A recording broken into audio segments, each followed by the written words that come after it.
Hello, my friends. Welcome to the last video, except for clinical applications, of course, of this week. And this week was a big one. And it was this combination of chapter 15, ANS, and chapter 16, all the sensory and motor, combined with last week's chapter, chapter 14, the brain. Things may seem out of control, right? But we're just building. We're just building, building, building.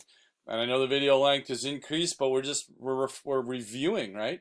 We're studying as we watch these videos. So don't think of it, oh, watch the video and then study. Think I'm studying as I'm watching these videos, because we're just rehashing so much information that we're building on in terms of the nervous system. And we're almost at the crescendo of chapter 17 of finishing off a 12, 13, 14, 15, 16, a 6-chapter run on the nervous system, the largest portion of your book by far and away, the largest portion of this course, almost a quarter, maybe easily 20% of this entire year is just these videos on the nervous system. So you'll be in great shape if you can stick with it. Here's how we'll test ourselves. These are 8 versions of motor tracks, or sort of surrogates for motor tracks, or ways to ping a lower motor neuron. Ways to get a lower motor neuron going, and we'll match them up with A through H as to which one is which when we're done. And again, here, those lower motor neurons that I'm talking about, we've seen these a million times. We understand every single bit of this. Anterior gray horn, alpha motor neuron, out through the anterior root, myelinated, one neuron system. It's a cholinergic neuron because it's releasing acetylcholine. There are nicotinic receptors on the effector, which is a skeletal muscle. Done and done. This is the neuromuscular junction. Done and done. We know that. The question, and we even have another version of it in the brainstem. Here's a lower motor neuron in the brainstem. It's the same idea. It's just going to a skeletal muscle of the face instead of a skeletal muscle of the trunk. But it's the same idea. It's coming out. It doesn't have the spinal cord aspect, but trust it. This is just simply running to a facial muscle. I'll just put FM for facial muscle. Turning into a facial muscle. It's a lower motor neuron. Don't stress yourself. It's going to a skeletal muscle of the head, the face, the neck, or the tongue. And it's just running on a cranial nerve instead of a spinal nerve. That's all, right? It's running on the motor cranial nerves, right? So, not the ones for the eye here, but these specifically going to the head, neck, face, tongue. So, 7, 5, cranial nerve 5, cranial nerve 7, cranial nerve 11, right? Cranial nerve 9, cranial nerve 12. That's where this is all headed out on. But it's still a lower motor neuron. And the question is, how do we ping these, okay? How do we ping this cell body right here and get it activated to stimulate the skeletal muscle of the trunk? How do we ping this cell body right here and get it to activate a lower motor neuron innervating the muscles of the face? And the question is, the answer is you do it 2 ways. One is with what Tortora calls a local circuit. And we know this. It's a spinal reflex arc. We know this. You got a sensory receptor. Put your hand on a hot stove, yank it away instantly. You don't need to think about that. That's a reflex arc. The hot, searing, burning feeling comes in, dorsal root or posterior root ganglion, cell bodies there, in through the posterior gray horn of the spinal cord, synapsing on this purple inner neuron, and then synapsing on the motor neuron, and out you go to the skeletal muscle to yank your hand away. Does that have to be done without CNS? No, you can have a collateral running up to the brain and saying, wow, that was hot and this hurts badly.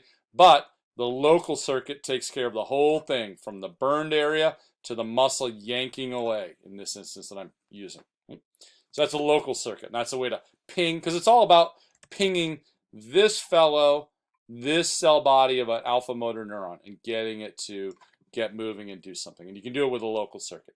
But, of course, hopefully you're already seeing you can do it with the descending motor neuron too, coming on down. And that's kind of what most of this chapter is about, right?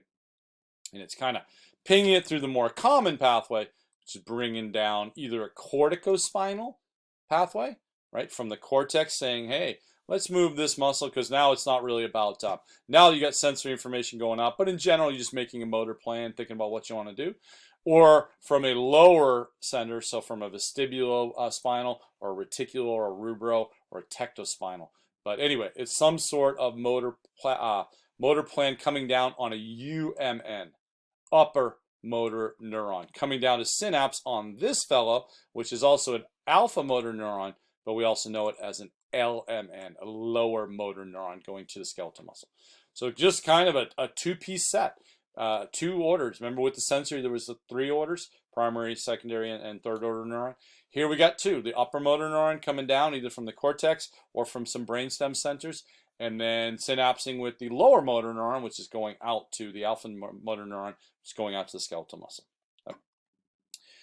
Piece of cake. That is what is all about that. And again, same thing. You're just coming down, and this would be a bulbar, so because it's in the brainstem. Bulbar is kind of this word you use for part of the brainstem, sort of an older term. But coming down with an upper motor neuron, synapsing on the cell body. So this would be your upper motor neuron. This is not in shape, so this is kind of, I can't do it because it's all in the wrong plane. But let's say I came down and I ascended and then moving out on the lower motor neuron, except this lower motor neuron is, of course, since it's coming from the brainstem, is going to the face, muscles of face, or of swallowing, deglutition, or phonation, speech, or just the general muscles of facial expression, or mastication, muscles of chewing.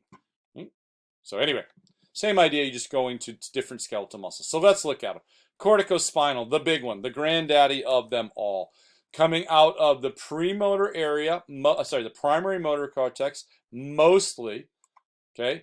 Primary motor area, mostly, but also with some help from the motor association area and even from the primary somatosensory area. But mostly it's coming from the primary motor cortex, and it's descending, look at it going right by the thalamus. It does not relay. Sensory ascending relays at the thalamus going up, but motor descending does not relay at the thalamus. Right by the thalamus, right through the cerebral peduncles and the crus cerebri, thank you very much, of the midbrain, through the pontine nuclei of the pons, sending off collaterals to the cerebellum, but continuing to descend, and then into the pyramids, and of course, the decussation of the pyramids. Decussating at the medulla level, going down through the lateral corticospinal tract, and then pinging on the anterior, the cell body in the anterior gray horn, and this is the lower motor neuron right here. So this whole trace, so this entire thing is the upper motor neuron coming all the way down, decussating, winding down through the lateral corticospinal tract, and then finally synapsing on the lower motor neuron, and then out to a skeletal muscle to affect contraction of a skeletal muscle. But this is only 90%.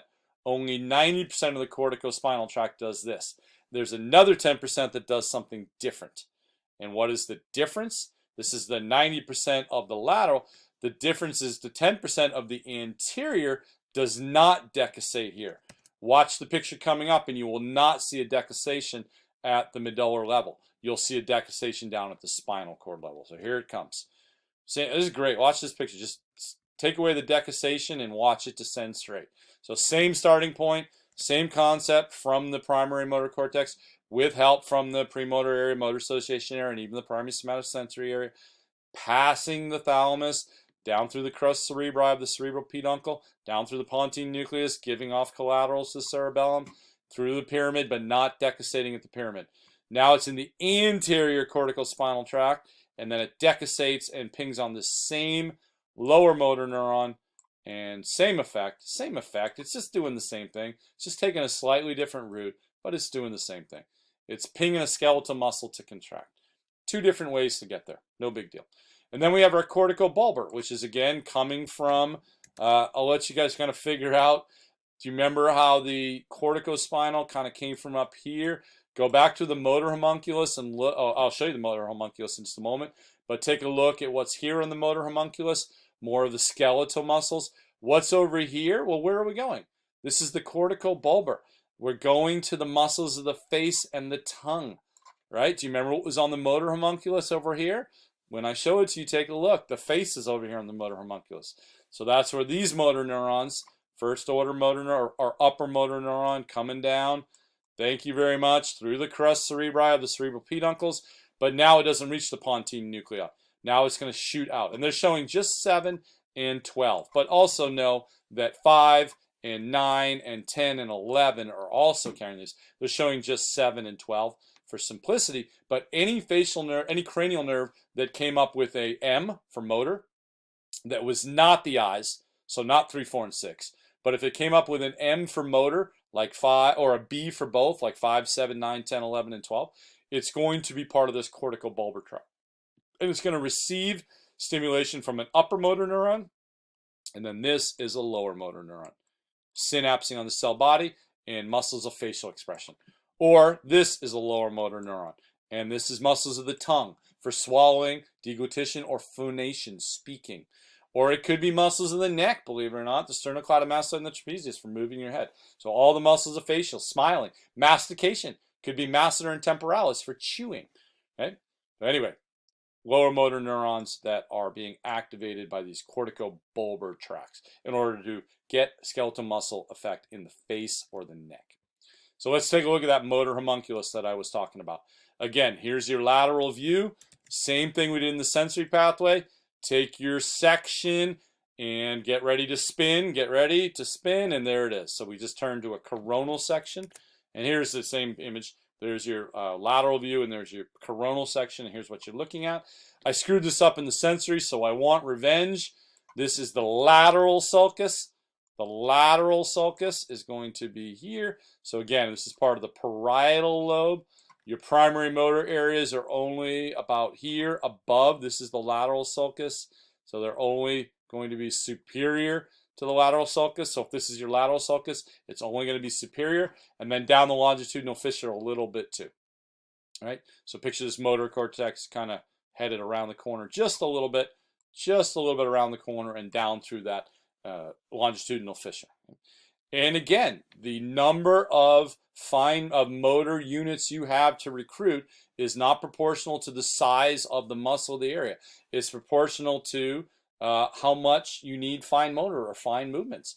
And the area of the homunculus dedicated to that is proportional to how many motor units you have. And obviously, fine motor skills are incredibly the delicate, beautiful little movements of articulation of the fingers, of the mouth. This is all the mouth, and these are all the muscles of phonation. Remember I talked about with Broca's area of speech, how unbelievably complicated phonation is? The muscles of the tongue, of the buccal area, right? Of the pharynx and larynx, even the diaphragm, pumping air out correctly to get through in order to phonate properly or speak properly, right? So lots of area dedicated to muscles of the fingers and muscles of phonation, okay? Muscles of the trunk, this whole area here, just not drawn a whole lot. There's just not a lot of muscles of the trunk that you need a lot of motor units. You can get powerful muscles of the trunk, and you can have good core musculature, but it doesn't need a lot of separate motor units. You can accomplish a lot with just singular motor units innervating lots of different muscles. You don't need lots of tiny different motor units for really articulate or varied movement in the trunk or in the legs or anything like that. You need power, not finesse in the trunk and legs, right? Okay, so that was the motor homunculus, and we're kind of past that. I think we kind of covered all that. Here's the motor homunculus again. I guess I just went backwards, but I corrected it. And now let's look at the 4 subcortical or extrapyramidal. Extrapyramidal because they don't run through the pyramids like the corticospinal does. Subcortical because they're starting from below the cortex at the brainstem level. These are nuclei in the midbrain, the pons, and the medulla. Thank you very much. And they supplement, or they augment, or they help out the primary corticospinal. How do they supplement? Well, the rubrospinal comes out of the red nuclei of the midbrain, and it's really important, the rubrospinal, and you can find it running sort of around the lateral corticospinal. It's pretty similar. This brown area right posterior to it is the lateral corticospinal, and running right next to it is the rubrospinal, and it's just providing a little bit more innervation to some of those motor units that are really going to focus on the voluntary, precise movements of distal parts of upper limbs. What does that mean? Fine motor skill. That is fine motor skill right there. That delicate, articulate movement. So the rubrospinal is really helping out to supplement fine motor skill. Tecto. Remember where the tectum is? The superior colliculus of the midbrain. And what is it responsible? And the inferior colliculus. It's responsible for tracking. Remember we talked about how unbelievably articulate tracking movement is. Or a sound, and you track a sound.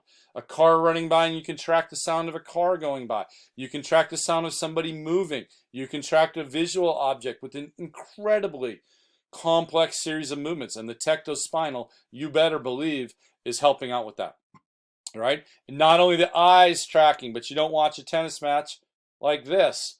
You watch a tennis match like this. What's engaging? Sternocleidomastoids engaging, okay? I can feel my shoulder laterally rotating, and now I can feel it medially rotating, laterally rotating. I can feel my external obliques engaging, right? All these muscle movements that are allowing you to track visual, or somebody yells your name over there, boom. Think of the muscles you just engaged to respond to that stimuli, okay? And that's all happening from the tectospinal, which is running right up here near the anterior corticospinal. Trivial piece of information, but that's about where the anterior corticospinal is running. All right, vestibulo, coming from the vestibular nuclei. And the vestibular nuclei are going to be found kind of right in around that pontine medullary junction, right? So sort of right in between the pons and the medulla oblongata, coming from cranial nerve 8, the vestibular part, the balance, the coordination, okay? And that is going to help out by running to your muscles of posture and balance. Again, in response to head movements, because your head is the core. That's where your inner ear is, and your semicircular canals. That's where your balance is being triggered from. You're going to send from the vestibulospinal all kinds of motor info to adjust your muscles to deal with the fact of where your head is in space and where your balance is. And it's going to help with your posture and your balance. And what type of muscles, flexors or extensors, do you think we're talking about here? Well, when you flex, that may be less than excellent posture. Lateral flexion may be getting off balance. So it's your extensors that are going to be used to give you that excellent posture, right? Extensors to get really, really good posture and balance. So the vestibulo is really pinging on, for lower motor neurons, it's really pinging on those going to the extensor muscles. All right, and then the reticulospinal, coming from the reticular formation, right? Reticular formation knows everything. And what is that doing? It's also helping with parts of the limbs for posture and balance, and it's also keeping that tone. So you might think of the reticular spinal as being maybe part of what is pinging those lower motor neurons that are going to be responsible for headed to those intrafusal muscles and getting those muscle spindles to contract a little bit, right? And keep good tone to your muscle. Keep good posture and good tone to your musculature. So anyway, those four just help out. They're helpers. And then last but not least, you're going to want to consider this element of motor pathway. We've talked about this like a trillion times, but you're coming out of the primary motor area, and here's your start. Here's your stimulus right here. This is completely incorrect. At no point are you running through the thalamus. Thank you very much, Tortora. You're running around the thalamus. You do not stop in the thalamus, but if you're traditional corticospinal here, as these run down through the pontine nuclei, remember the pontocerebellar fibers giving off collaterals headed through the pontocerebellar tract, through the middle cerebellar peduncle. And I love this little thing. See these two little islands? This is going to be the inferior cerebellar peduncle below it. In between is going to be the middle cerebellar peduncle, and above it is going to be the superior cerebellar peduncle. So maybe Tortora just made up for their boo-boo with this cool little island look right there. But anyway, through the middle cerebellar peduncle, out to the fovea, right? And then coordinating with what? This is the motor plan coming down in the cerebellum. What is it coordinating with? Remember, Coach Cerebellum has two clipboards? This is one clipboard that says, here is the ideal motor movement that we're going to make. The other clipboard is nothing but arrow number 2. All of your proprioceptive information from your body saying, this is what's really happening, right? You said wind up and smash this soccer ball for the game-winning goal, but let me tell you what happened. We toe-picked and we're face-planting, and we're currently falling face forward towards the turf. So let's scrap that idea of a beautiful goal and try not to smash our face in the ground and do something other than that, right? And here's where you're integrating those two ideas, what you want to do and what's really happening. Once you kind of integrate those out, you follow the white matter. Remember what the white matter of the cerebellum was called? Arbor vitae. And you cruise through. Okay, and now you're relaying back through the thalamus. Now the thalamus is engaged, right? Do you remember which nuclei? Go back and watch the thalamus and remember which nuclei handle the edited motor plan as you move it up. And then from the thalamus, you're relaying back to the premotor area, right? Not back to the primary motor area, but back to the premotor area. And then you're connecting back and you're revising the plans and on you go. But at the same time, remember, you're kicking into the reticular formation. So that's what this green arrow is doing. It's kicking this revised motor plan into the reticular formation. And that, of course, is headed down to help you, of course, with all that postural balance information, too, that comes from the, we just traced right here. This is the reticulospinal pathway right here. From this blue reticular formation and headed down, or some of the other formations, this is the could be the reticulospinal pathway right there. And that's, again, just supplementing the main cortical. But don't forget this edited loop here, right? And then what's the other edited loop? Real fast, we've been through this 1,000 times too, right? We've been through this in terms of the edited loop. Again, primary motor area. I'll put an X for the primary motor area. Releasing a motor plan down through the internal capsule, through the projection fiber, the corona radiata, to the caudate nucleus, and then to the putamen, and then to the globus pallidus. We'll leave out substantia nigra. We won't do substantia nigra, and it will, you know it's there, but part of it. Back through the thalamus. Remember which nuclei it was? It was the ventral anterior and the ventral lateral nuclei. Right? So ventral anterior, just put an X through, and ventral lateral nuclei are handling this edited motor plan. This is the same as the previous slide, but just remember there were two editors. There was coach basal nuclei and there was coach cerebellum. And now back to where? Back to the premotor area. Excuse me. And then launching back over to the primary motor area and revising that edited plan. Right? You've seen that 1,000,000 times. Let's finish up. Local circuits, what Tortora calls local circuits, you could also consider to be reflex arcs, if you really wanted to. Reflex or spinal arcs, and that's H. So interneuron of the gray matter of the spinal cord is integrating. So coming in off the sensory, right to that through the posterior gray horn, right to that interneuron, right just to the anterior gray horn, just short trip, and then driving the lower motor neuron from the anterior gray horn out to a spinal reflex act to allow you to yank your hand off a hot stove or yank your hand away from a bee sting or something, or bee stinging you or something like that. All right, anterior corticospinal.